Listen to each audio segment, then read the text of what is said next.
because of the fact that Favors and Cantor was going up, and they knew at least one of them was going to leave, and most likely two. Yeah, if you're the Jazz, then you should probably make this deal just so you could get just to get something in return. But if you are the Nuggets, you also, maybe are not going to include as much because you don't know if Paul Millsap wants to stay and play for the Nuggets. Yeah, and let's start. I should have mentioned too that the Nuggets really did have a very young team at this time. With they had just made the trade for Carmelo Anthony not too long ago, so they had a lot of young players in Ty Lawson, Gallinari, Chandler. All these guys look like pretty solid players too. All of them came in with the Nuggets and really shined. Their starting power forward, and really the only rotational power forward at the time was Kenneth Faried, who at this time was considered to be a solid player, a real solid hustle guy, but definitely not as talented as Paul Millsap, and I don't think anybody was looking at him as an all-star at the time. So Paul Millsap would have fit right in and would have been able to play a lot of minutes, hopefully sticking around with the Nuggets at this time. Yeah, that would be the hope. All right, so now we're going to move on to the two main teams involved in this trade, and the two main teams the two biggest teams involved in this trade. So the Lakers traded away Andrew Bynum, Christian Eyenga, Josh McRoberts, and their 2017 and 18 second-round picks. So real quick, Eyenga and McRoberts were essential throw-ins to this trade. The two second-round picks were supposed to be 2017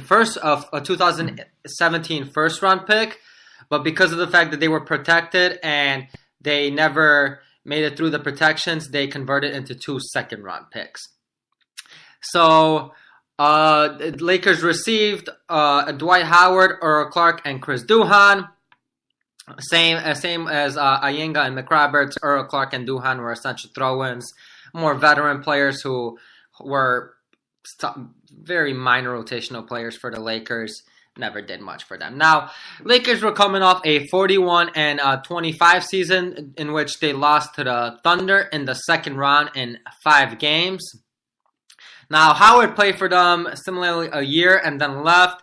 With Howard, they won 45 games and lost in the first round of the playoffs after Brian got hurt and didn't play in the first round. So, real quick, Howard had a solid year for the Lakers. Performed pretty well, but was never able to really mesh with the team. Never able to really develop a chemistry with Kobe Bryant, and that was the reason why he left to the Rockets after 1 year. Now, Bynum with the Lakers in 2011-2012 was 24 years old, averaged 18 points, 12 rebounds, and 2 blocks. Now, for a 24-year-old, these were fantastic numbers, and as I mentioned before, he was really considered to be a cornerstone center and a franchise center for years to come. So, a alternative trade that the Lakers could have made would have been Andrew Bynum for Joakim Noah and Jimmy Butler. Now, this one, obviously, in hindsight, looks like, why would the Bulls make this trade? But let me say this. Okay, so Jimmy Butler was coming off his rookie year in which he had been selected 30th overall. Now, Jimmy Butler in 2011-2012 played in 42 games, averaged 8 minutes a game, and 2 points per game. So was barely a rotational player for the Bulls at the time. Now, the 42 games were only because this was a 66-game season. Again, as I keep stating the records, you could do the math. The Bulls were coming off a 50-16 year, which was fantastic. Derrick Rose was extremely young. Luol Deng was very young. Both players were very good at the time. Joakim Noah at this time was 26 years old, so a little older. Coming off a good year, he had averaged 10 points, 10 rebounds, 2.5 assists, and a block and a half. But he had not turned into the All-Star MVP caliber Joakim Noah yet at this point. So this would have still at the time would have looked. This trade would have looked like a very good steal at the time for the Lakers. They would have received a cornerstone center in Andrew Bynum. This had been the year that Derrick Rose got hurt as well in the playoffs in Game 1 against the 76ers. However, I don't think anyone could have predicted what happened to him and how he didn't return. So with a trio of a very young Andrew Bynum, Derrick Rose, and Luol Deng would have looked like a fantastic future for the Bulls for years to come. Now, Joakim Noah in the following 2 years. So I really want you to focus on the following 2 years for the Lakers because they essentially had 2 more years with Kobe Bryant and Pau Gasol. And Noah, from the next following 2 seasons, was when he really became a defensive stalwart and MVP candidate and an all-star for these next 2 years. He averaged 12 points, 11 rebounds, 1.2 steals, and 1.8 blocks per game, and was the Defensive Player of the Year in 2013 and 14, but an All-Defensive Player both years. And Jimmy Butler played in all 82 games in 2012-13, averaged 26 minutes, 9 points, 4 rebounds, and a steal per game. And in 2013 and 14 was when he played 67 games and stepped up another caliber. Really averaged 13 points, 5 rebounds, 2 steals, and 2.5 assists. So let's focus mainly on 2012-13 and 2013-14. How do you feel Noah and Butler would have filled in with an older Lamar Odom, Pau Gasol, and Kobe Bryant? Do you feel they could have won another championship, specifically probably in 2013-14 when Noah was essentially a top 5 MVP candidate and a Defensive Player of the Year? And Jimmy Butler played a little more and had become a great defensive player as well. I mean, I would kind of be worried with their progress on that Laker team because you have Pau Gasol and Joakim Noah pretty much play the same position. Obviously, in later years they played together in the Bulls, and obviously Lakers had no problem with playing 2 centers because they did that with Bynum and Gasol. And I forgot about that. But I don't know. I feel like one of the reasons why Butler and even Noah progressed was because they were in a good defensive system with Tom Thibodeau. Was Jackson still coaching the Lakers at this time? I believe Jackson might have coached them. No, Jackson was not coaching them anymore. I'm sorry. This was the next year. Scott? And this was the year they had 3 head coaches. So they hired, I believe it was, what's his name?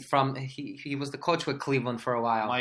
Mike Brown. There we go. I think they had him for 5 games. Then I believe Bernie Bickerstaff took over as a interim head coach for 5 games, and then they brought in Mike D'Antoni. This was in 2012 and 13.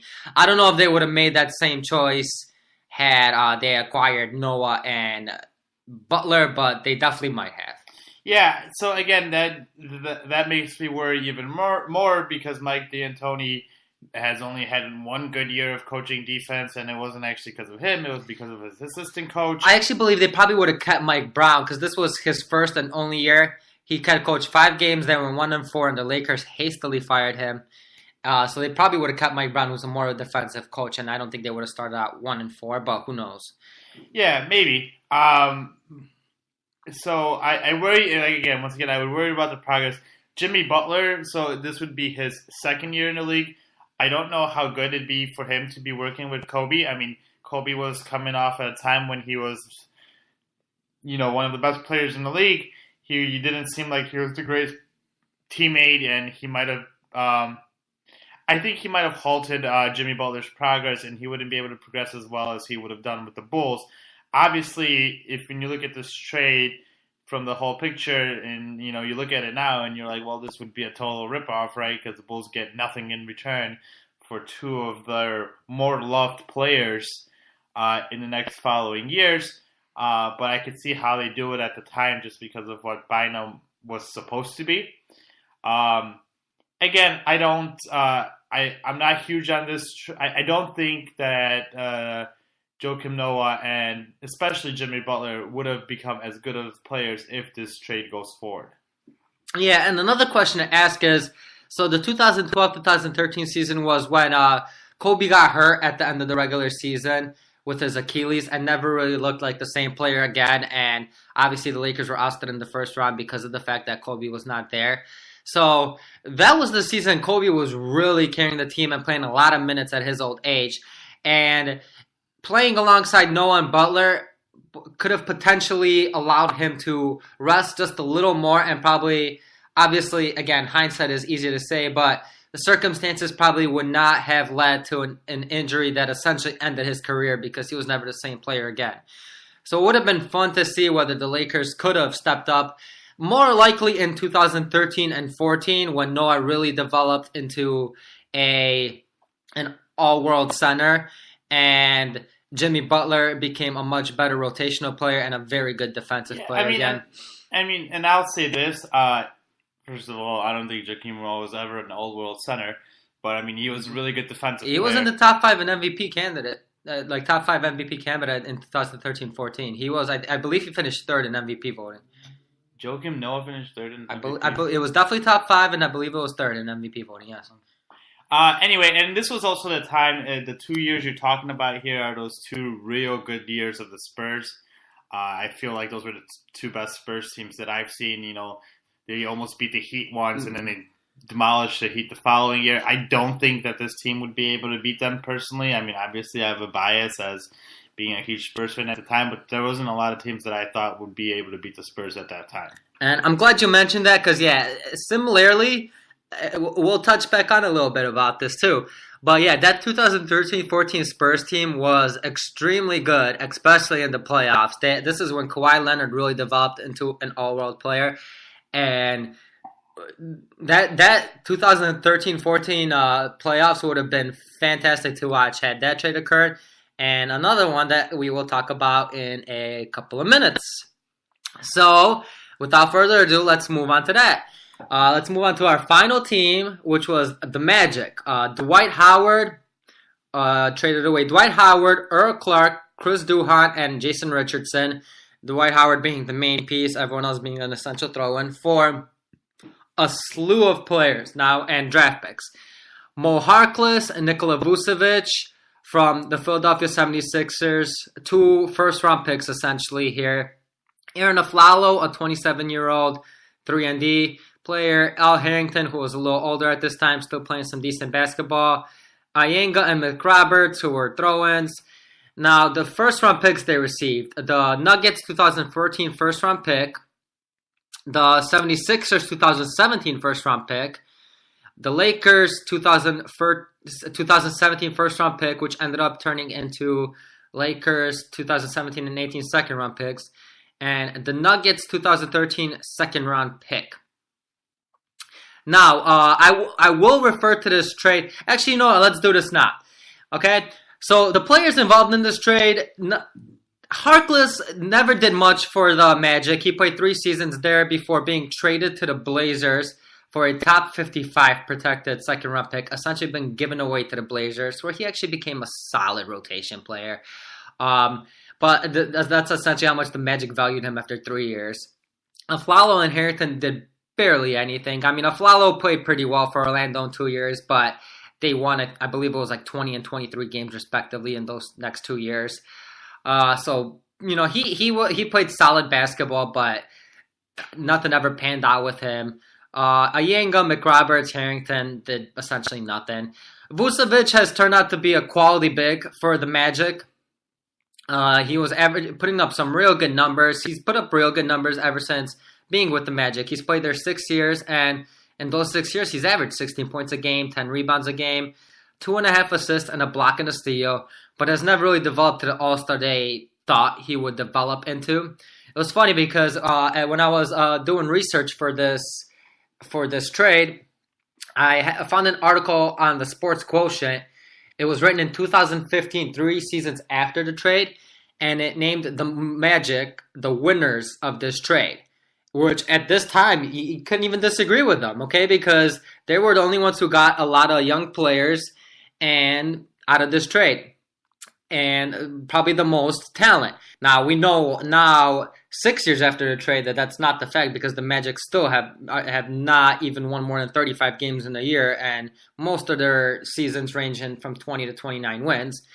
And here's the main reason why, okay? So in June 2014, the Magic used a lot of those assets, meaning they used the Nuggets 2014 first-round pick, which was Dario Saric, the 76ers 2017 first-round draft pick, which later became De'Aaron Fox, and their own 2015 second-round pick, which later became Willie Hernan Gomez, who, again, is a